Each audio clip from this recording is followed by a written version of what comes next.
हर हर महादेव। नमस्ते, प्रणाम आप सभी को। और कैसे हैं? उम्मीद करते हैं बहुत ही अच्छे होंगे आप सब लोग। फ़िलहाल मैं भी बहुत अच्छी हूँ। और आइए आप सभी को एक छोटा सा लाचारी गीत है, चुटकुला गीत है, नाच गीत है, आप सब लोग सुनिएगा ज़रूर। बहुत पुराना गीत है, बहुत। आप सब लोग ज़रूर सुनिएगा। नैहर के चतुर सयानी, ससुर में अकिल भूलानी। नैहर के चतुर सयानी, अकिल ससुर में भूलानी। नैहर के चतुर सयानी, अकिल ससुर में भूलानी। पहिला बेर जब ससुरों को देखनी, पहिला बेर जब ससुरों को देखनी।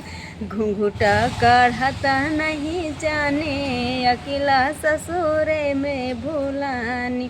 घूंघटा काढ़ता नहीं जाने, अकेला ससुर में भूलानी। नैहर के चतुर सयानी, अकेला ससुर में भूलानी।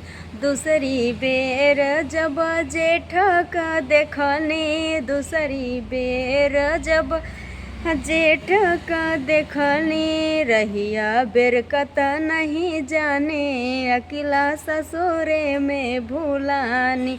रहिया बेरकत नहीं जाने, अकेला ससुर में भूलानी। नैहर के चतुर सयानी, अकेला ससुर में भूलानी।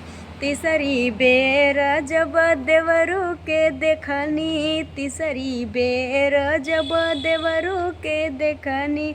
नैना मिलावत नहीं जाने, अकेला ससुर में भूलानी। नैहर के चतुर सयानी, अकेला ससुर में भूलानी।